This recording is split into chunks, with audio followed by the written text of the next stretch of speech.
Shalom. The peace of Christ be with you all. एक बार फिर से हम परमेश्वर को महिमा देंगे। We would like to thank Father God once इससे again. पहले कि हम लोग अपने अध्ययन में आगे बढ़े, प्रार्थना करेंगे। Before we start our study, let us start with a word of prayer. प्रेमी परमेश्वर पिता, Dear Heavenly Father, प्रभु यीशु मसीह के नाम से आपके चरणों में आते हैं। we come at your presence in the name of Lord Jesus, our आपका Jesus धन्यवाद Christ. करते हैं। We thank you आज का ये दिन फिर से आपने हमें दिया, that you gave us this wonderful day, सप्ताह भर की सुरक्षा के लिए, for the protection that you gave us और throughout the जो week, बातें आपने हमें सिखाई हैं उन सब बातों के लिए and for what all you have taught us. आपका धन्यवाद करते हैं। We thank you, Lord, आज के दिन for this day. अपने आप को नम्रता सहित आपके चरणों में सौंपते हैं। We humbly submit ourselves at your feet. जो भी आप सिखाना चाहते हैं उन बातों को हम सीख सकें, Whatever you want to teach us, may we learn it. इसलिए हमारे ऊपर, So on us, सारे इक्विपमेंट्स पर on all the equipments, और जितने पार्टिसिपेंट्स हैं and all the participants, सब पर आपके आत्मा का नियंत्रण हो। may you control all of us. यही हमारी विनती और प्रार्थना है। This is what we ask for, Lord. सब बातों में सारी महिमा आपको देते हैं We give you all glory and honor, और ये प्रार्थना हमारे प्रभु यीशु मसीह के नाम से मांगते हैं। and we ask this in the name of Lord Jesus Christ. Amen. आमीन। Amen.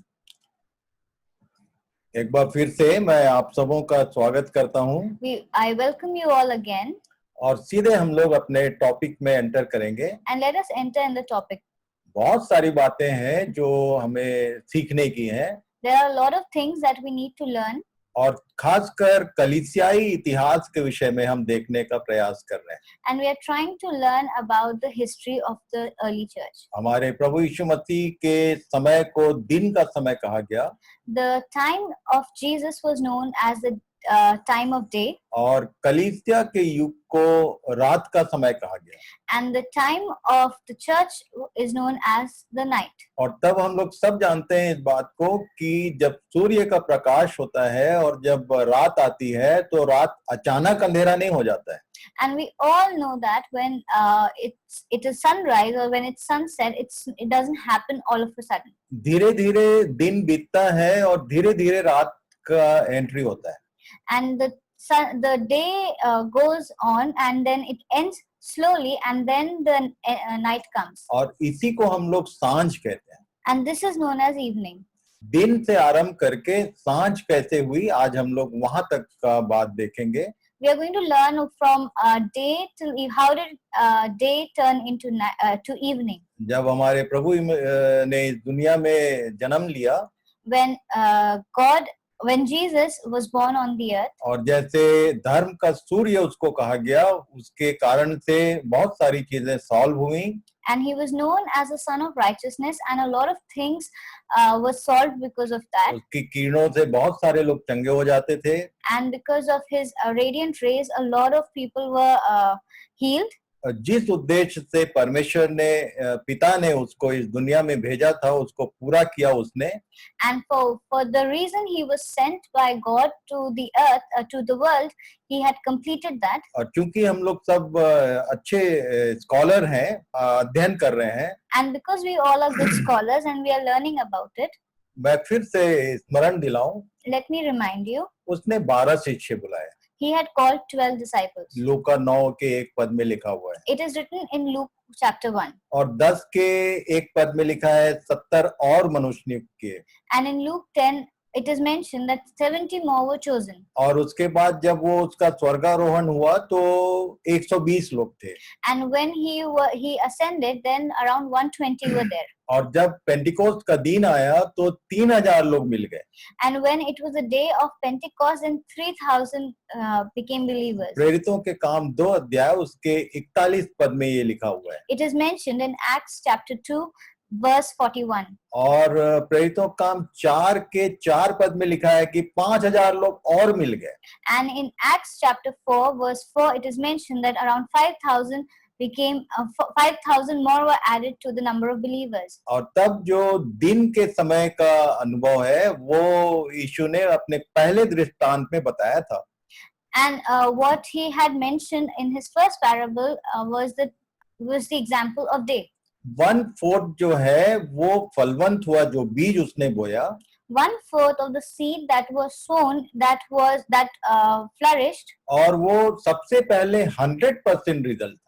and then it was 100% of result. एक ही दिन में 3,000 लोगों ने प्रभु को अपना जीवन दिया। In one day, 3,000 people became believers. और नेक्स्ट चैप्टर में लिखा है 5,000 लोग जुड़ गए। And then it is mentioned that 5,000 became believers. ऐसा ये काम हुआ था, And this was what had happened. और ये 100% रिजल्ट का प्रमाण है। This is 100% of the result, or 100% of the harvest. पर जब ये कलीसिया बढ़ रही थी, But when this church was increasing, तो 5 अध्याय में एक विशेष बात का वर्णन है। there is something mentioned in chapter 5, ये जो कलीसिया थी, ये पूरा एक परिवार जैसे लोग रहते थे, that this whole church, or all the believers, lived like a family. और उन दिनों में सताव था, विरोध था, जिसके कारण बहुत सारे लोग अनाथ हो जाते थे, विधवा हो जाती थी स्त्रियां, और तब कलीसिया जो है उन सब की देखभाल करती थी। And that was a time when they were persecuted and killed and punished, and this was the reason why many of the children became orphans, many women became widows, and the church used to look after all these people. दूसरे अध्याय से लेके चौथे अध्याय तक ये बार बार शब्द आया है कि ये कोई भी अपनी संपत्ति अपनी नहीं कहते थे, सब बातें साझा की होती थी। And from Acts chapter 2 till Acts chapter 4, it is mentioned that none of them said that the property belonged to any one of them. It all belonged to everyone who was a believer. लोग अपना सामान बेचकर, अपना property बेचकर दूसरों की सुधि लेने वाले लोग होते थे। And these people used to sell off their properties and collect all the money, and this was used for everyone's good. अब ध्यान से बाइबल पढ़िए, दिन का समय कैसे गया और सांझ कैसे एंटर हुई कलीसिया के इतिहास में, ये समझ में आएगा। And if you read the word carefully, then you will understand how the day had passed, and then evening set in. शैतान ने कैसे एंट्री ली, ये बहुत ही इंटरेस्टिंग है, आप ध्यान करेंगे। And how Satan entered in the church. This is very interesting if we learn. जो बचाए हुए लोग थे, जो बुलाए हुए लोग थे, जो विश्वासी लोग थे, जो शैतान के चंगुल से स्वतंत्र किए गए लोग थे, उनके समूह में कैसे शैतान की एंट्री हुई। All the people who were saved, who always stayed away from anything that was satanic, anything that was evil, and stayed away from him, flee from the devil, how among them Satan entered. 5 अध्याय में एक वर्णन है। There is a mention in chapter 5 Hananya और Safira, about Hananiah and Sapphira. ये दो पति पत्नी थे। They were two. They were a couple. आप पढ़ लेना उसको। Please read about it. लिखा है कि पतरस ने जब उनको चार्ज किया तो बोला कि तुमने पवित्र आत्मा से झूठ क्यों बोला। And then Peter had questioned them that why did you lie to the Holy Spirit? तुमने पवित्र आत्मा से झूठ बोलने का हिम्मत कैसे किया? How dare you speak lies, or how dare you lie to the Holy Spirit? आप देखना, उसमें कोई बहुत बड़ी बात नहीं थी। And if you see that it was not a very big thing. उसने कुछ चीज बेचा था। He had sold something. और उसमें से थोड़ा सा चीज अपने लिए रख के पूरा जो भाग है वो प्रेरितों के पैरों पर लाके रखा था। He had taken a little amount for himself. He kept that amount with himself and gave the rest to the apostles to work on. हम लोग ये इन बातों में आपको इसको सीखना पड़ेगा कि हम लोग क्या करते हैं। And we need to learn what all we do. हम लोग कभी-कभी कुछ चीज कमिट करते हैं, शपथ खाते हैं, और उसमें करने का जब वक्त आता है तो उसमें हम लोग कुछ मार्जिन अपने लिए लेते हैं। We usually commit to do something, or we promise that we'll do something, but whenever that is coming close, we keep a part of that promised thing with ourselves. और तब ये सारे लोग यहूदी थे। And all these people were Jews. जितने प्रारंभिक कलीसिया में लोग थे वो अधिकांश लोग यहूदी थे और बहुत कम लोग अन्य जाति थे।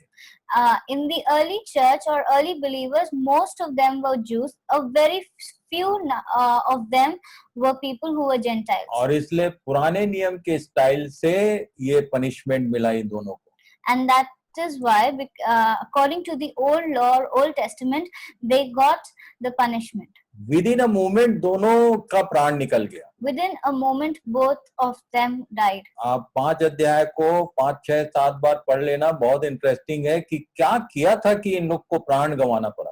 Please read Acts chapter 5. It's very interesting as to what they did and how they lost their lives. मेरे लिए ये बहुत ही छोटी-छोटी बातें मायने रखती हैं. For me, these little things matter a lot. हम लोग कई बार सोचते हैं कि ये तो बहुत छोटी बात है. And we often think that these are very small things. पर ये सब लिखित में रिकॉर्ड है कि ये छोटी बात छोटी नहीं होती है. परमेश्वर के लिए हर बात बड़ी होती है. And it is recorded, or it is written in the Bible, that nothing is small or petty for the Lord. It is always, everything is a big thing for him. एक फैमिली के जीवन में शैतान ने entry किया. In one family, Satan entered. और हम लोगों ने पिछले दिनों में सीखा है कि झूठ का कारण भी शैतान ही होता है. And in the previous sessions, we have learned that the main reason for lying is Satan. एक फैमिली थी जिन्होंने शैतान को अपना पिता बनाया. There was one family who made Satan their father. क्योंकि झूठ का वो पिता है. Because he is the father of lies. अब उसके बाद क्या हुआ? And then what happened? 6 अध्याय यदि आप पढ़ेंगे, If we read Acts chapter 6, जब ये कलीसिया इस तरह से 3000, 5000 ऐसे जुड़ रहे थे लोग, उसी समय एक नया प्रॉब्लम शुरू हुआ. and when the church or number of believers was increasing in multitudes like 3,000 and 5,000, then there was a problem that arose. प्रेरितों काम 6 अध्याय और उसके एक पद को पढ़ेंगे. Let us read Acts chapter 6 verse 1. उन दिनों में जब चेले बहुत होते जाते थे तो यूनानी भाषा बोलने वाले इब्रानियों पर कुड़कुड़ाने लगे कि प्रतिदिन की सेवकाई में हमारे विधवाओं की सुधि नहीं ली जाती. In those days, when the number of disciples was increasing, the Hellenistic Jews among them complained against the Hebrew Jews because their widows were being overlooked in the daily distribution of food. Hindi में उतना clear नहीं है. In Hindi, it is not very clear. English एकदम clear है. In English, it is very clear. ये सारे यहूदी थे. They were all Jews. पर इसमें 2 प्रकार के लोग थे. But there were 2 kinds of communities. कुछ यहूदी थे जो ओरिजिनल अपने इब्रानी भाषा और कल्चर को मानते थे, पर उन्हीं में से कुछ लोगों ने यूनानी भाषा और उनके कल्चर को अपना लिया. There were some who were still Hebrew, who spoke the Hebrew language and followed the Hebrew culture, but then there were some who had adopted the Greek language and culture. वो केवल यही फर्क था. Only this was the difference. उनकी भाषा और उनका culture भर फर्क था, बाकी ये सारे लोग यहूदी थे. Their language and their culture was different, but everything else was same. और उसके बाद जो हुआ, Then what happened? प्रेरितों ने एक उपाय किया. The apostles found out a way. पर ये आप देखिए कि शैतान ने ये एक परिवार में एंटर किया था. अभी समूह में सामूहिक रूप से शैतान का एंट्री हुआ. Now, if you note, earlier Satan had entered into a family. Now he had entered into the whole social circle. AD 35 से ये काम शुरू हुआ था. 12 चेले बनाए गए और AD 170 तक ये दिन का समय जो था वो धीरे धीरे इसमें इस तरह की कुछ सैटेनिक एंट्री होना शुरू हुआ. AD 35 was the time when the 12 disciples were chosen and they had started working, and up to AD 170 is the time of day that we call, and then slowly Satan started entering the church. और तब आगे जो बात हुई, Then what happened next? वो जो दूसरा parable है उस पे ध्यान करेंगे तो समझ में आएगा. And the second parable, if we see that, then we'll understand. दूसरा कुरिन्थी 7 अध्याय और उसके 5 पद को जब मैं पढ़ रहा था तो मुझे प्रभु ने यहाँ से क्लिक किया. And when I was reading 2 Corinthians 7:5, then God told me, pointed out something here. लिखा है, पौलुस कह रहा था It is written that Paul was saying, कि जब हम मकीदुनिया में आए, for indeed when we came to Macedonia, तब भी हमारे शरीर को चैन नहीं मिला, परंतु हम चारों ओर से क्लेश पाते थे. बाहर लड़ाइयां थी और भीतर भयंकर बातें थी. our bodies had no rest, but we were troubled on every side. Outside were conflicts, inside were fears. ये आप यदि ध्यान करेंगे, If you note over here, तो पौलुस लिख रहा है, Paul had written this. वो जब तक मिनिस्ट्री में आया By the time he entered the ministry, तब उसने एक बात नोटिस किया, he noticed something. बाहर तो लड़ाइयाँ थी There were fights that were going on outside क्योंकि वहां पर दो लोगों से इनका झगड़ा होता था। because there were two kinds of peoples they were fighting with. यहूदी लोग थे और अन्य जाति जो पगानिज्म मानते थे, ये दोनों इनके विरोध में रहते थे। One were the Jews and the other were the pagans. और बहुत भयानक स्थिति इनकी बनी थी क्योंकि ये दो जातियां इनके विरोध में खड़ी रहती थी। And they were really troubled because these were two of the communities which were standing against them. Roman government था The government was of the Romans. और यहूदी लोग गुलाम थे The Jews were the slaves. और ये एक नया मत शुरू हो गया था And this was a new sect that had started, जो अपने को मसीही कहते थे। who used to call themselves Christians. लोगों ने जब पौलुस से बात किया When people spoke to Paul, तो उससे कहा था, प्रेरितों का काम 17 अध्याय को पढ़ लेना, वहां उसने बोला था, लोगों ने कहा था कि ये नया मत जो सुनाता है ये क्या है। and when he had spoken, people had asked him if you read Acts 17, you'll understand that what is this new concept that you're teaching us. तो ये जो है लोगों के लिए नया कॉन्सेप्ट था This was like a new concept for them, जिसके कारण बाहर इन लोग को बहुत समस्या होती थी। because of which they were fighting on the outside. मैंने लास्ट टाइम होमवर्क दिया था, I had given a homework last मैं time. आपको हेल्प कर देता हूँ कि आप खोज लेना, इतिहास में लिखा हुआ है। I am please remember this is mentioned in history. या It is mentioned in history. कलीसिया के इतिहास में ये बात मिलेगी In the history of church, you will find it. कि ये AD 170 तक इन लोग जब बहुत भयंकर समस्या का सामना करने लगे तो अपने आप को मसीही कहने से छिपाना शुरू किया।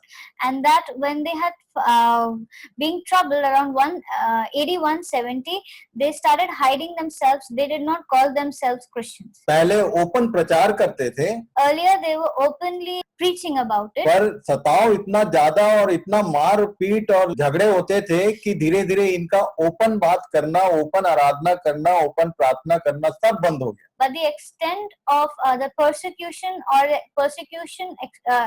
was so much to the extent that they stopped preaching openly now. यहाँ तक कि जब किसी मसीही को किसी मसीही व्यक्ति की जरूरत होती थी या मिलना चाहते थे तो एक काम करते थे। And even now when they wanted to find someone who is a Christian, or when they wanted help from someone who's a Christian, they used to do something. मसीही होने को प्रकट करने के लिए ये मछली को इन लोगों ने चिन्ह बनाया। They had made the fish a symbol to show that they are a Christian. वो क्या करते थे, पब्लिक प्लेस में एक जो मसीही होता था ऊपर वो लाइन बनाता था और बाहर दूर जाके वॉच करता था, और दूसरा जब मसीही उस चिन्ह को देखता था तो समझ जाता था कि कोई मेरा भाई इधर आसपास है, वो नीचे वाली लाइन खींच के मछली को पूरा करता था। What they used to do was that one Christian in the crowd, he would make a curve-like line, a curved line, and go and sit somewhere in the corner, and then there would be someone who is another Christian. Whenever he would see that line, he would complete the fish by making the identical line in the downward direction. और इस तरह से ये लोग आपस में एक दूसरे को पहचानते थे। And this was the way they could find that the other person is also a Christian. तो मछली जो था वो अर्ली चर्च जो प्रारंभिक कलीसिया थी उसका लोगो था। And the fish was a symbol of the early church. पर वो पब्लिकली डिक्लेयर नहीं किया जा सकता था क्योंकि जैसे ही लोग पब्लिक में आते थे तो लोग इनको पकड़ के या तो न्यायालय पहुंचाते थे या पत्थरवाह कर देते थे।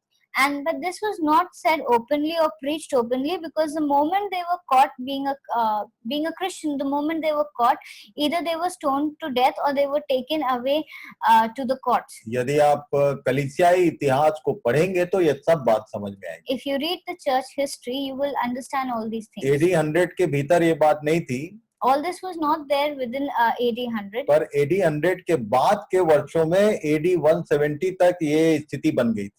And after AD 100, up to AD 170, this was the situation. और तब एक लाइन जो था मैंने उसके पहले वाले सेशन में छोड़ा है. I had left a line in the previous session. प्रारंभिक जो कलीसिया थी उसमें बहुत सारी पॉजिटिव बातों के साथ उसने शुरू किया. In the early church, a lot of positive things had started. कि मैं तेरे कामों को जानता हूँ, तू ऐसा करता है वैसा करता है, बहुत सारी चीजें उसने बोला. पर एक लाइन बोला था कि तूने पहला सा प्रेम छोड़ दिया. And when these things were being addressed to them, then it was said that you have left something that is important. You have stopped loving me like you used to love me earlier. वो सब बातें हमने पिछले session में देखा है. We have seen all that in the previous session. पर उसमें लास्ट में दूसरे अध्याय के 6 पद में एक लाइन लिखी है जिसको मैंने छोड़ दिया.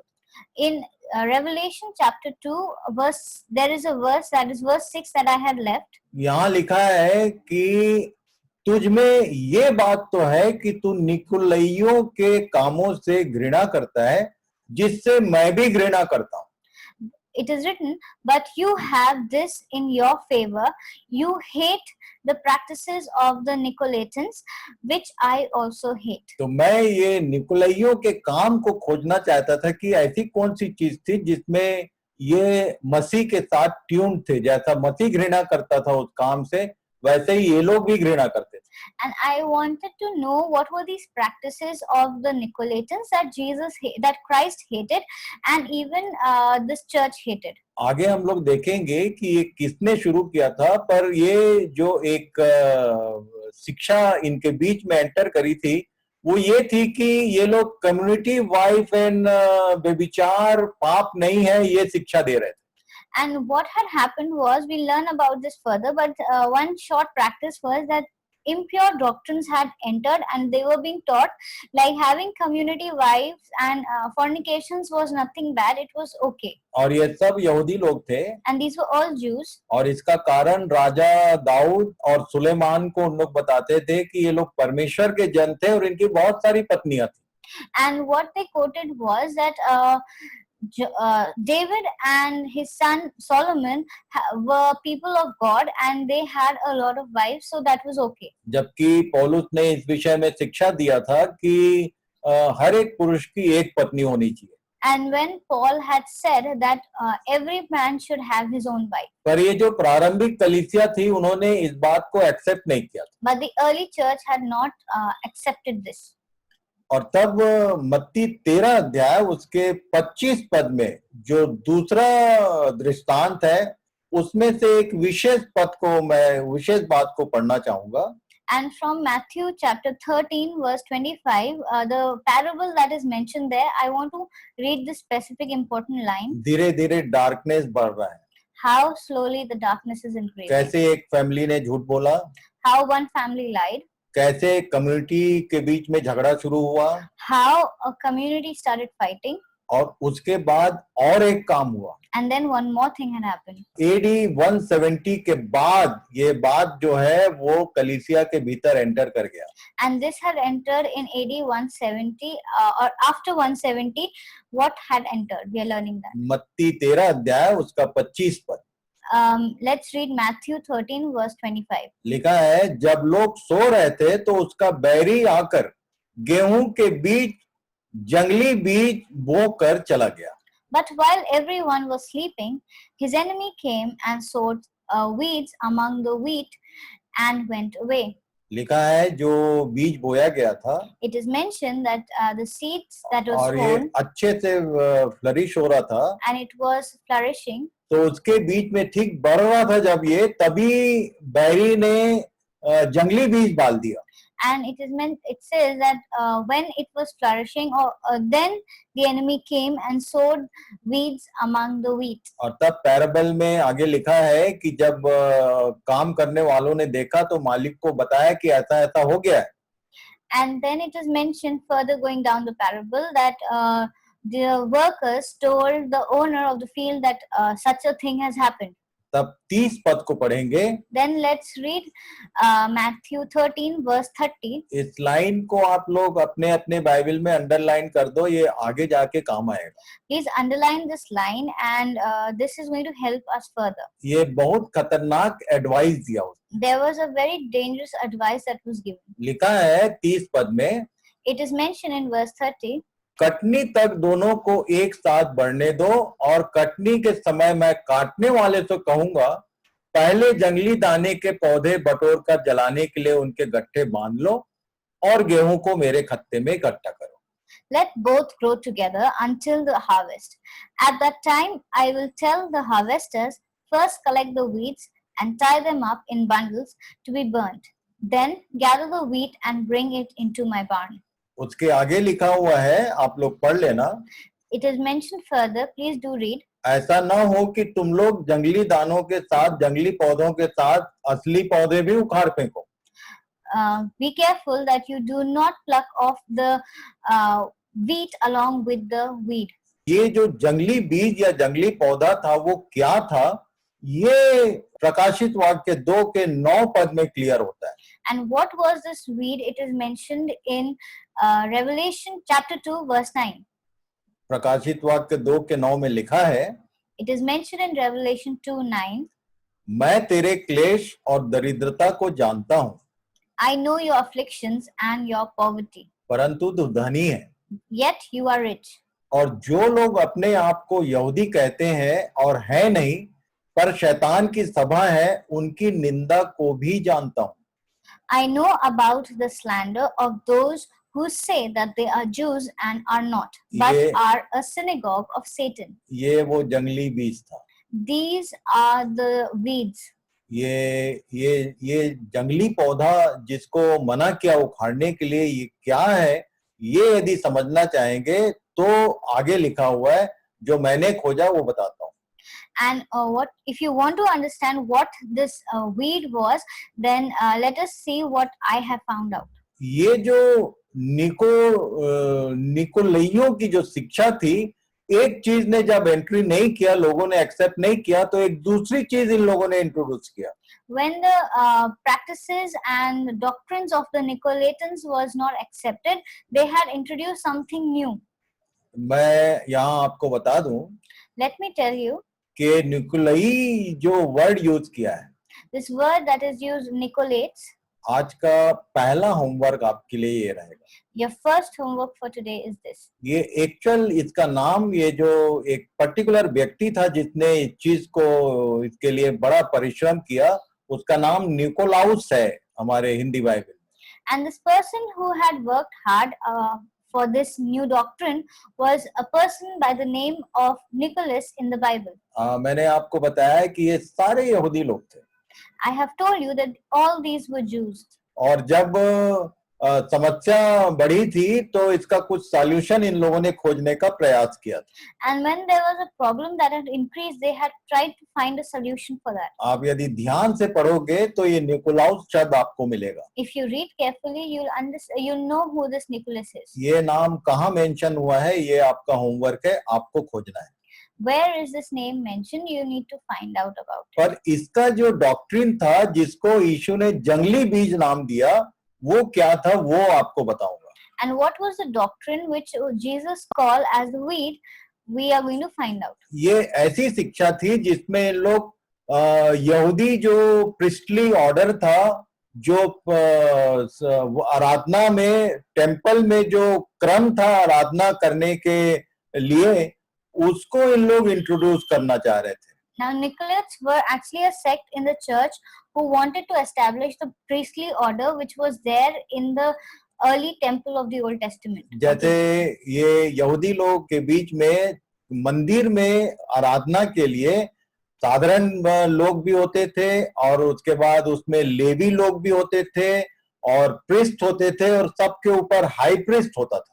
They were probably trying to model the church after the Old Testament order of the temple, where there were high priests, there were the Levites and the common people. इसको मैं हिंदी में एक बार फिर बोल दूं, महायाजक, याजक, लेवी और तब यहूदी। इतने प्रकार में ये लोग डिवाइडेड थे। These were people who were divided into various sections or sects, which were the high priest, the priest, the Levitites, and the common people. और तब इसने ये जो यहूदी बैकग्राउंड से आने वाले लोग थे उनके भीतर ये बीज डाला। And all these people who were coming, this was a seed that was sown among them. पवित्र लोगों के बीच का क्रम बनाने का प्रयास किया गया। Their main objective was to establish an order of holy men and place them in the laity. और कलीसिया में पौलुस ने जो बात कही थी उसके अपोजिट कुछ कुछ शब्दों को इसने इंट्रोड्यूस किया। And the things that Paul had said about the church, something that was opposite to it, that was introduced in the church. ये जो जितने शब्द अभी आपको दिखते हैं कलीसियाओं में, clergy, bishop, arch bishop, cardinal and pope और मॉडरेटर, ये जितने पद हैं ये सब चीजों को इन लोगों ने खोज निकाला। And all these terms that we see, all the offices that we see in the present day church, the clergy, bishops, archbishops, the cardinals, popes, all these were introduced by these people. प्रेरित, भविष्यवक्ता, evangelist, pastor, ये सब का जो बात था वो एक किनारे हो गया और ये सब चीजों को इन लोगों ने इंट्रोड्यूस कर दिया। All the believers, the apostles, the evangelists, all these were sidelined, and these were the people who became the front office. ये जो पद वगैरह है इसी को हमारे प्रभु यीशु मसीह ने दृष्टांत में बोला था कि ये वो पौधा है जो जंगली बीज। And all these offices that are mentioned were the weeds that were there, that were planted in the parable that Jesus had mentioned. बैरी के द्वारा बोया गया क्यों बोला? Why did he say it was by the enemy? क्योंकि शैतान इसी बात के कारण उसने अपने आप को परमेश्वर घोषित किया था। Because even Satan had done the same and had called himself God. वो बोलता था कि मैं सबसे बड़ा हूँ। And he used to say, I'm the strongest, I'm the biggest. और उसने बड़े और छोटे का जो बात है उसको मनुष्य के जीवन में एंट्री किया। And being of high and low, that was what he had entered into the lives of the humans too. इनको बीइंग अ नेशन, एक राष्ट्र के समान हमारे पुराने नियम के लोगों को स्थापित किया गया था, उनमें ये क्रम होता था। And the people of the Old Testament, the Jews were established as a nation, and in them was this office. पर कलीसिया को उसने बोला ये एक परिवार है और सब लोग भाई हैं आपस में, कोई बड़ा नहीं कोई छोटा नहीं। But the church was like a family, and everyone was like brothers and sisters, and there was no one who was higher and lower. और बिल्कुल उसी ढंग से कलीसिया का आरंभ हुआ। And that was the way the church was set up. पर आगे जाके निकोलाउस ने ये काम कर दिया। But then Nicholas did this thing. और मैं कह सकता हूँ कि निकोलाउस के माध्यम से शैतान ने इस सिस्टम को इंट्रोड्यूस कर दिया। And we can say that through Nicholas, Satan had introduced the system into the church. ये बातें सुनने वालों को कठिन पड़ेंगी पर यही सत्य है। The people listening to these things might find it difficult to understand, but this is the truth. ये बिशप, डीकन, ये शब्द जो है आगे जाके इन लोगों ने यूज किया पर उनका कॉन्सेप्ट एकदम डिफरेंट है। But this word, the bishops, the archbishops, cardinals, deacons, these were words they have used, but the concept was very different. पर इसमें जितने शब्द यूज किया ये निकोलाउस के डॉक्ट्रिन में, clergy, bishop, arch bishop, cardinal, pope और मॉडरेटर और बहुत सारी चीजें आती हैं, ये कहाँ से ये सब डेवलप हुआ आगे बताऊंगा। And how these different posts or offices of the clergies, the bishops, archbishops, cardinal, popes, all these, how they entered into the church, or how was this developed through the Nicolaitan doctrine, we are going to learn when we move forward. ये कलीसिया में अंधकार बढ़ रहा है। This is the darkness that is setting in the church. अंधकार का मतलब सैटेनिक मूवमेंट एंटर कर दिया। And darkness means that the satanic entry has happened. और ये सारे काम धीरे धीरे शुरू हो गए। And all these things started. जो मजदूर थे उन्होंने बोला था कि इसको क्या करें, उखाड़ दें क्या? And the laborers had said, should we pluck these out? तो उसने बोला कि ये काम मत करना। He had said, don't do that. तुम ओरिजिनल को भी ये नकली जो है उसके साथ उखाड़ फेंकोगे, तुमको नहीं समझ में आएगा। You might pluck off the wheat along with the wheat. अंत के समय में ये सब करूंगा मैं। All this will be done towards the जब end. कटनी का समय आएगा उस समय ये जो ओरिजिनल कौन है और डुप्लीकेट कौन है, इनका उपाय वो करने वाला है। And at the time of harvest, who is the wheat and the wheat will be separated. Arch bishop शब्द बाइबल में है ही नहीं। The word archbishop is not in the Bible. Bishop शब्द है बाइबल में। The word bishop is there. आप तिमुथियुस की पत्री और तीतुस की पत्री को पढ़ लेना। If you read the letters of Timothy and Titus, you'll understand. Bishop के लिए हिंदी में शब्द है अध्यक्ष, और अध्यक्ष की कैटेगरीज लिखी है कि कौन हो सकता है। And the word that is used here for the bishops is like an administrator, and what all the categories are, it is mentioned. जो कुछ उसमें होना चाहिए उसका पूरा पूरा वर्णन पौलुस ने लिखा है। And what all should a person be to become a bishop, it is all mentioned in it mentioned by Paul. लिखा है कि जो अध्यक्ष होना चाहता है उसमें ये गुण होना चाहिए। And it is mentioned that a person who wants to be a bishop should have all these abilities and characteristics. अभी के जो अध्यक्ष हैं आप देखो सारे डुप्लीकेट नजर आएंगे। Now all the bishops of this time, if you note or if you see them or compare them, then you will understand that they are all not very good. मैं किसी एक व्यक्ति के विरोध में नहीं हूँ, ना किसी चर्च के विरोध में। I'm not opposing any person or any church. यीशु ने बोला ये बीज जो है ये बैरी आके बो गया और इसका उपाय मैं अंत में करूंगा। And Jesus had mentioned that the enemy came and had sown these seeds. So now I'm going to I'll look after it towards the harvest. इसी को प्रकाशित वाक्य 2:9 पद में अपने ढंग से बोला यीशु ने। And in Revelation chapter 2 verse 9, Christ said this in his own way. फिर से एक बार मैं पढ़ूंगा। Let us read again. जो लोग अपने आप को यहूदी कहते हैं और है नहीं पर शैतान की सभा हैं, उनकी निंदा को भी जानता हूँ। I know about the slander of those who say that they are Jews and are not, but are synagogue of Satan. कहने का मतलब ये लोग एक्चुअल यहूदी कल्चर को डेवलप करना चाह रहे थे, पर ये यहूदी थे नहीं, ये लोग अपने आप को मसीही कहते थे। What meant here was that these people were calling themselves the Jews, but they were not Jews, and they wanted themselves to be seen as Christians. और ना तो ये क्रिश्चियन ठहरे ना यहूदी ठहरे। And these were neither Christians nor they were Jews. इनको Bible में यीशु ने कहा ये शैतान की सभा कहलाए। And in the Bible it is mentioned that they were called a synagogue of Satan by Jesus. और इसीलिए ये बात हमको ध्यान करना जरूरी है। And so this is important for us to learn. ये कलीसिया के इतिहास का एक भाग है। That this is a part of the church history. और यहाँ पे मैं आपको एक बात बताना चाहता हूँ। I want to tell you something right जो now. मैं बार बार होमवर्क बोलता हूँ, Or the homework that I give. आज आपको एक कड़वी सच्चाई बताना चाहता हूँ। I want to say, tell you something, a bitter truth to you. विषय से हट के एक बात होमवर्क के विषय में बता दूं। Apart from this, I want to tell you something about the homework. उत्पत्ति 5 अध्याय उसके 3 पद में एक बात लिखी है। In Genesis 5:3, there is something mentioned. जब आदम 130 वर्ष का हुआ तब उसके द्वारा उसकी समानता में उसी के स्वरूप के अनुसार एक पुत्र उत्पन्न हुआ, उसका नाम शेत रखा। When Adam had lived 130 years, he had a son in his own likeness, in his own image, and he named him Seth. मैं आपको याद दिलाऊं, Let me remind you, आदम जो था वो परमेश्वर के लाइकनेस में और परमेश्वर का इमेज था। Adam was made in the likeness of God, and he was made in उसकी his own. समानता और उसके स्वरूप में था। He was made in the likeness of God and in the image of God. पर ये जो शेत हुआ इसके बारे में एक विशेष इंफॉर्मेशन है। But the important message about Seth is here. ये परमेश्वर की समानता और उसका स्वरूप नहीं था। He was not like in the likeness of God and the image of God.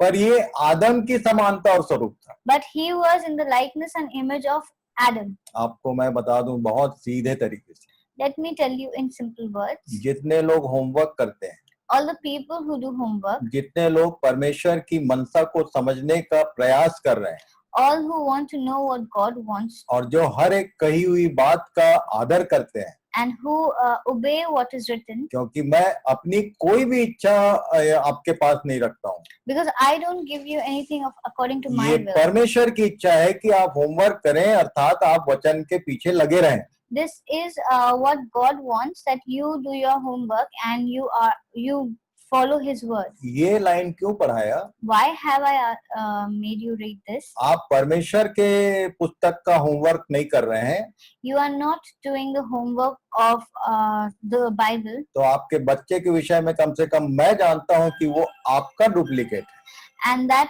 for your child I know that he is your duplicate. ये यहाँ लिखा है आदम की समानता और स्वरूप था. Here it is mentioned that he was in the likeness and image of Adam. जितने लोग होमवर्क नहीं कर रहे हैं, आपके बच्चों के विषय में मैं यहीं से जानता हूं कि वो भी आपकी कॉपी है. And all the people who are not doing the homework, I know they are all who are like you. Your children are like you. क्योंकि नेक्स्ट जो जनरेशन होता है वो आदम के समानता और स्वरूप में होता है. Because the next generation is like the father, like Adam. यदि आप परमेश्वर की समानता और स्वरूप चाहते हैं कि आपके बच्चे में भी हो, तो आप परमेश्वर की बात मानना सीखो. If you want your child to be in the likeness of God, then you need to follow what God says. यदि आप चाहते हो कि आपका बच्चा भी अच्छा ब्रिलियंट हो, तो आप अपने परमेश्वर के बातों में आपको ब्रिलियंट बनना पड़ेगा, तभी आपका बच्चा आपका कॉपी बनेगा. Now, if you want your child to be brilliant, then you need to set your eyes on the work of God, and only then will your child also be brilliant. प्रभु करे कि आप इसकी गंभीरता को समझें. I hope that God helps you to understand the gravity of this. और तब ये समय जो बीता वो 172 AD 312 तक का मैंने इतिहास बताया. And what I have told you is from AD 170 to AD 312. और तब तीसरे दृष्टांत में राई के दाने के विषय में लिखा हुआ है. And then in the third parable, the mustard seed is mentioned. Pergamum की कलीसिया को यह लिख करके उसने बोला. This was mentioned for the church of Pergamum. ये क्या था, इसको हम लोग देखेंगे. What was this? I want to tell you. जब कॉन्स्टेंटाइन रोमन एम्परर था. When Constantine became the Roman emperor. इससे पहले कि आगे बढ़े, मैं उस भाग को पढ़ना चाहता हूँ. And before we proceed forward, I want to read about it. प्रकाशित वाक्य 2 का 14 और 15 पद को पढ़ ली. Let us read Revelation 2 14 and 15. यहाँ लिखा है, It is mentioned, तेरे यहाँ कितने तो ऐसे हैं. ये कलीसिया के बारे में लिख रहा है कि एक समय ऐसा आएगा, कलीसिया के बारे में बोल रहा था कि तेरे यहाँ कितने तो ऐसे हैं जो बिलाम की शिक्षा को मानते हैं, जिसने बालाक को इस्राएलियों के आगे ठोकर का कारण रखना सिखाया कि वे मूर्तों के बलिदान खाएं और व्यभिचार करें. और वैसे ही तेरे यहाँ कितने तो ऐसे हैं जो निकोलइयों की शिक्षा को मानते हैं. this is regarding the church. There are some among you who hold to the teachings of Balaam, who taught Balak to entice the Israelites to sin, so that they ate food sacrificed to the idols and committed sexual immorality. Likewise, you also have those who hold to the teachings of the Nicolaitans. आप देखिए कि अंधेरा कैसे बढ़ रहा है. Now, if you see how the darkness is setting in. Evening के बाद मिडनाइट बोला था उसने. After evening, he said midnight. सांझ और फिर आधी रात लिखा है. It was midnight, it was evening, and then it was midnight. मरकुस 13 अध्याय में हम लोग, आप सबको याद रखना तो समझ में आते जाए. If you remember, it was mentioned in Mark 13. कैसे कैसे डार्कनेस और कैसे कैसे शैतान के काम इनके बीच में बढ़ रहे थे, कलीसिया के बीच. How the works of Satan was increasing among the church and how it was making its stronghold there. यदि आप गिनती 20 अध्याय को पूरा पढ़ेंगे तो समझ में आएगा कि बिलाम की शिक्षा क्या है. If you read Numbers 20, then you will understand what is the teaching of Balaam. इसने आगे जाके बालाक के लोगों को ये बता दिया था कि मूर्तों के आगे बलिदान किए हुए चीजों को खाने में कोई बुराई नहीं है, और बेविचार ये सब कोई, इसमें कोई बुराई नहीं। Here it was taught to Balak to entice or to encourage the Israelites to sin and to eat food that was sacrificed to the idols, as this was not something which was very wrong. झूठ ने enter किया, Lies entered, झगड़े लड़ाई ने आपस में enter किया, malice and fighting entered. उसके बाद ये बहुत सारी गलत शिक्षाएं, ये जो बिशप, आर्च बिशप और ये जो सिस्टम है निकोलाइयों की शिक्षा, इसने एंटर कर लिया। Then all the other weird kind of practices, like practices of having of the doctrine of Nicolaitans enter, of having all these bishops, archbishops, pope, all these offices entered. और तब एक बहुत छोटी सी चीज राई के दाने के बराबर आई। Then there was something which was very small, like a small mustard seed that entered. मत्ती 13 अध्याय उसके 31 पद से 31 पद को पढ़ेंगे। Let us read Matthew 13:31. लिखा है, उसने उन्हें एक और दृष्टांत दिया कि स्वर्ग का राज्य राई के दाने के समान है, जिसे किसी मनुष्य ने लेकर अपने खेत में बो दिया। He told them another parable. The kingdom of heaven is like a mustard seed, which a man took and planted in his field. ये राई का दाना जो बो दिया गया, पहला तो एक बैरी ने बोझ बोया था, ये यहाँ राई के दाने के समान कोई एक चीज बो दिया गया। And here it is mentioning a small mustard seed. In the previous parable, it was a seed of wheat that was sown. Here it is a small mustard seed. ये कॉन्स्टेंटाइन के विषय में आपने सुना होगा नाम। If you heard about Constantine, you will know this better. इसने एक विजन देखा था। He had seen a vision. Constantine जो था वो पगनिज्म का एक मानने वाला था। Now Constantine was a pagan. Roman emperor था। He was a Roman emperor. और ये 27 अक्टूबर AD 307, ये डेट सहित मैंने कलेक्ट किया है आपके लिए, इस दिन ये घटना हुई थी। And there was an incident that had happened on 27th October 307 AD. This is date wise that I have mentioned it for you. ये जो वर्ल्ड एम्पायर थे, ये लोग हमेशा अपने राज्य को बढ़ाने के पीछे लड़ाइयों में व्यस्त रहा करते थे। And then were these big empires that were there. They were always fighting with each other to increase their hold on the land. और तब टीबर नदी के किनारे जो उत्तरी इटली में है, वहां पर नदी के इस पार और नदी के उस पार दोनों अलग-अलग सेनाएं आपस में लड़ने के लिए तैयार खड़ी थी। Now there was a battle that was going to happen near river Tiber, that is in northern Italy, and on each of the banks there were these two armies that were standing to fight. और एक में Constantine था और दूसरे में दूसरा एक राजा था। On one side was Constantine and the other ruler was on the other end. और इसको उनकी तैयारी देख के डाउट था कि ये आज इनके ऊपर विजयी होगा या हारेगा। And when he saw their numbers and their preparation, Constantine was a little worried as to if he is going to win or conquer over them. आप लोगों ने एंकर का साइन देखा होगा। You might have seen the anchor sign. यदि आप anchor करके डालेंगे तो आपको ये हिस्ट्री मिल जाएगी। If you mention anchor, then you can find the history behind it. ये एंकर जो साइन है, एक लोगो है एक कंपनी का। This anchor, which is the sign or logo of a company. ये कॉन्स्टेंटाइन का विजन है। This was a vision that he had seen. इसने खुली आंखों से दिन के समय में आसमान में रोशनी के द्वारा क्रॉस बना हुआ देखा। And he had seen with his own eyes a cross made out of light in the sky. और उस लाइट के नीचे ओवल शेप में लिखा हुआ था, कंकर बाय दिस, इसके द्वारा जीत प्राप्त करो। And above the sun and bearing, there was this was above the sun, and there was an inscription that was written over there, conquer by this. ये लैटिन में लिखा हुआ था। It was mentioned in Latin. और ये Greek language का व्यक्ति था। and he was a person who knew the Greek और language. तब एक लैटिन पढ़ने वाले सिपाही ने इसको पढ़ के सुनाया था। And then a person who could read Latin, a soldier, had read this to him. और तो उसने आनंद फानंद में पता किया कि ये क्या साइन है, उसको मालूम नहीं था कि ये क्रॉस क्या होता है।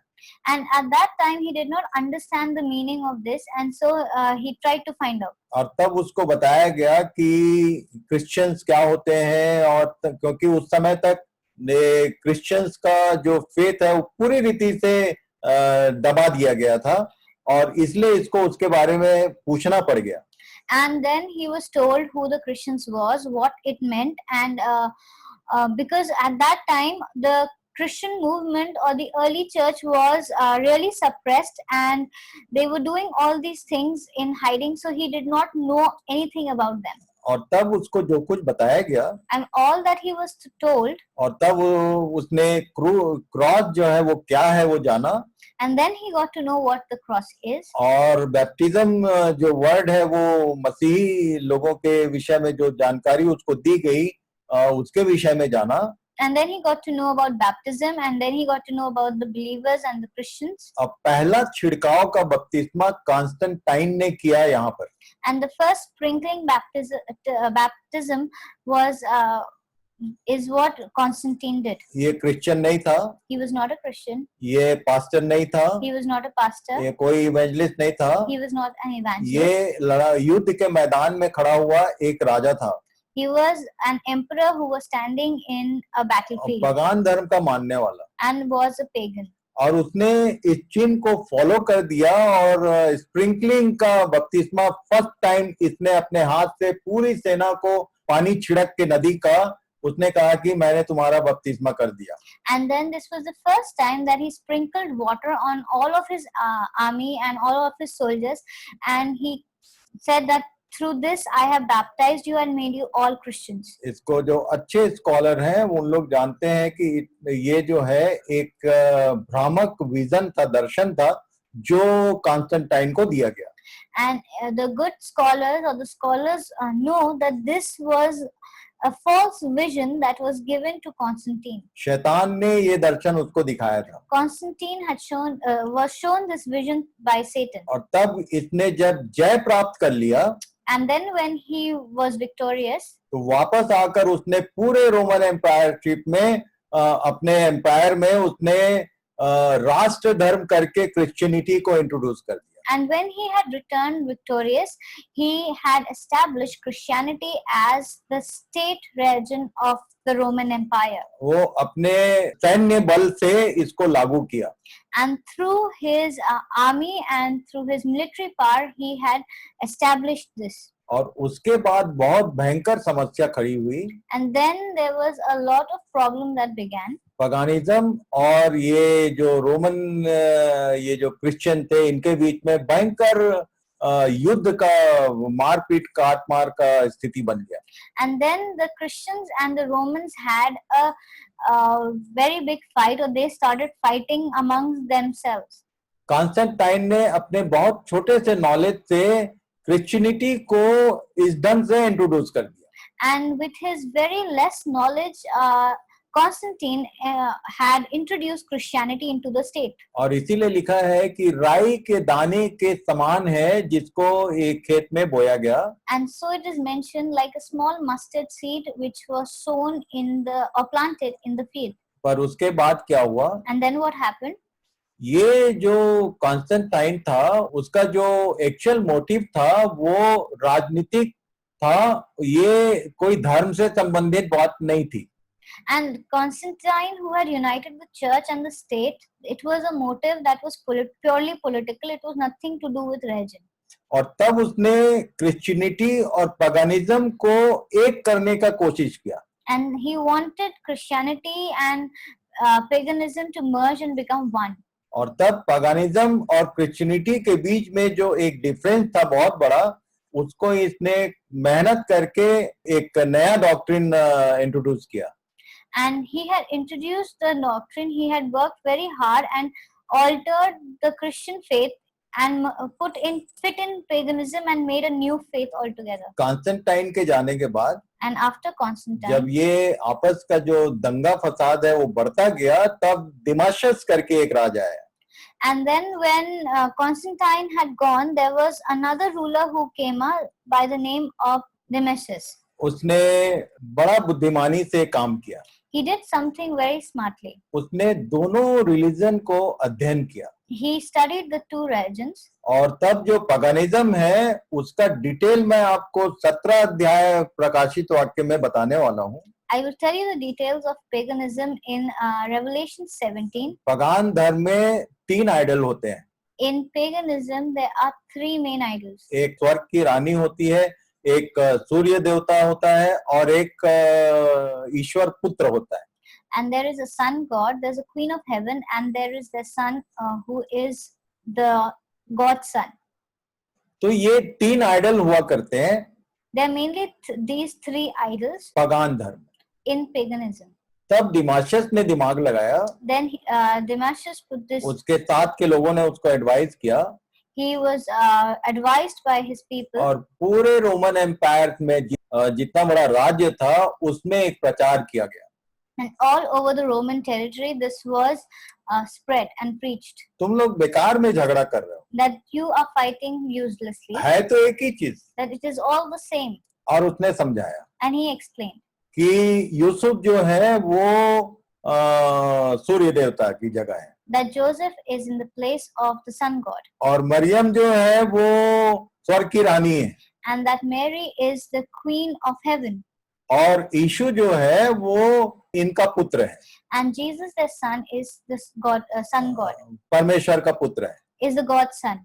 तो इसमें झगड़ा कहाँ रहा? And so there is nothing to fight about. और इसलिए बोला कि अब से ना कोई पगानिज्म होगा और ना कोई क्रिश्चियन होगा.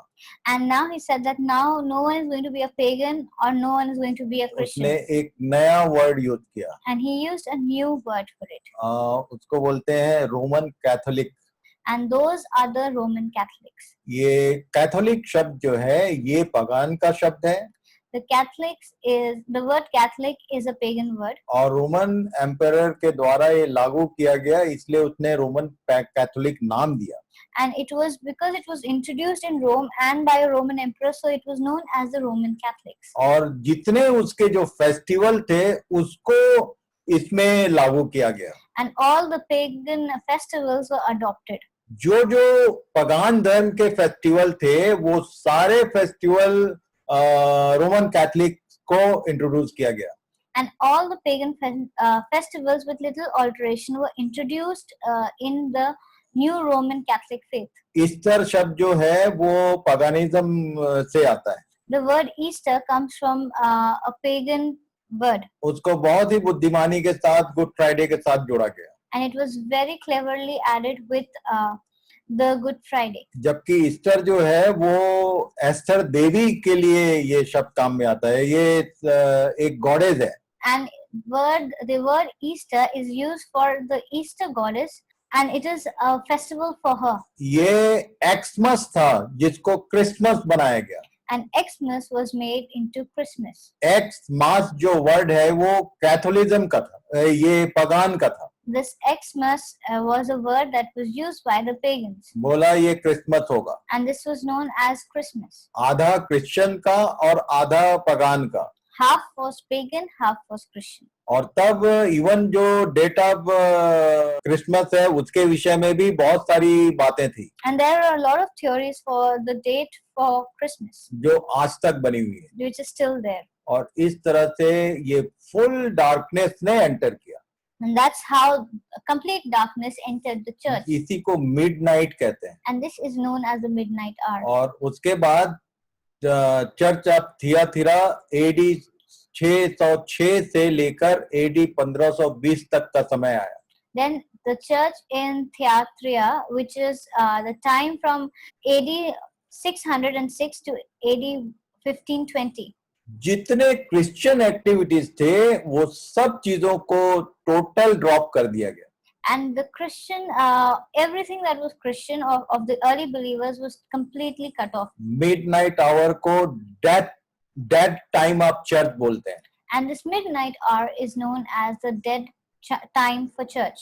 ये कॉन्स्टेंटाइन से लेके बोनीफोस थर्ड तक का इतिहास है. And this is the time from Constantine to Boniface III. और तब इसमें यूनिवर्सल बिशप होते थे, And then there were universal bishops here, जिसको पोप नाम दिया गया. who was known as the Pope.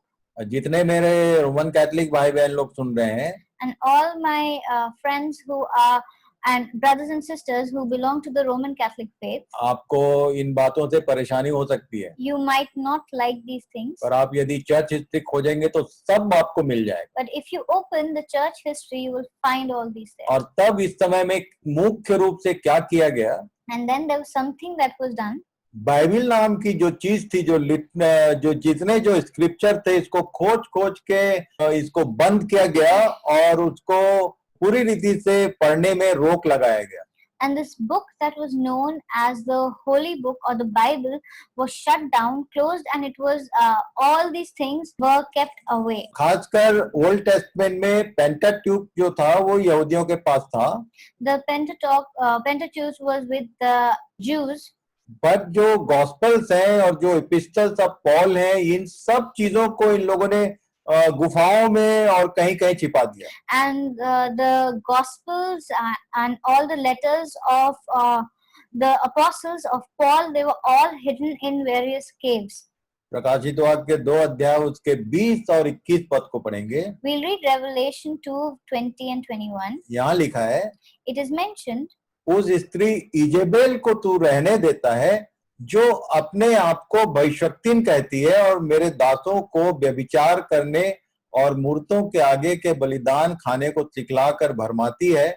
मैंने उसको मन फिराने के लिए अवसर दिया, पर वह अपने व्यभिचार से मन फिराना नहीं चाहती. you tolerate that woman Jezebel, who calls herself a prophet. By her teaching, she misleads my servants into sexual immorality and the eating of food sacrificed to idols. I have given her time to repent of her immorality, but she is unwilling. ये Jezebel शब्द यहाँ क्यों use किया? Why is this word Jezebel used here? आप Jezebel को ध्यान कीजिए. Now, if you note about her, आज का homework number 2. it's the second homework for today. ये इजेबेल कौन थी Who was this Jezebel और ये इसका इतिहास क्या है, and what was her history इसने क्या किया था? and what had she done? और कलीसिया में यीशु जब कलीसिया को चिट्ठी लिखवा रहा है तो बोला कि तू इजेबेल को रहने देता है. And when Christ is writing a letter to the churches, he is saying that you are tolerating this woman Jezebel. 2 चीज खोजना है आपको. 2 things you have to find out. एक Jezebel Who is this Jezebel और एक निकोलाउस. and who is this Nicholas? ये Jezebel आपको पुराने नियम में मिलेगा, And you'll find Jezebel in the Old Testament, निकोलाउस आपको नए नियम में मिलेगा. and Nicholas you'll find in the New Testament. पर होमवर्क जरूर कीजिए. But please do your homework. प्रभु आपके बच्चों पर भी आशीष करेगा. God will bless your children too. यदि आप उसके एक अच्छे होमवर्क करने वाले बच्चे बनेंगे तो आपके बच्चे भी अच्छे पढ़ने वाले बच्चे बनेंगे. If you will be a person who does all his homeworks, then your children will also be good like you. आज का समय हमारा यहाँ समाप्त हुआ. A time for today is प्रार्थना सहित इन सब बातों में बने रहें. And please pray and be in all these things. Homework जरूर कीजिए. Please do your homework. Homework का मतलब ये है कि आप एक अच्छे खोजने वाले बन रहे हैं. And by doing your homework, you are being a good seeker and searcher. मैं बाहर आपको कुछ खोजने नहीं बोल रहा हूँ. I'm not asking you to find out something from बाहर की outside. जो इन्फॉर्मेशन है मैं आपको खोज के बता रहा हूँ. And all the information that has to be gathered from outside, I पर am doing it. बाइबिल में जो है वो आपको खोजना है. But what is in the Bible, you need to find out. आप यदि एक अच्छे बाइबिल पढ़ने वाले हैं तो शायद तुरंत आपको मिल जाएगा. And if you're a good Bible reader, then you will find it really fast. प्रभु आप सबों को आशीष दे. God bless you all. आज के दिन एक बार फिर से आप सबों को धन्यवाद. And thank you once again. Good night. And good night.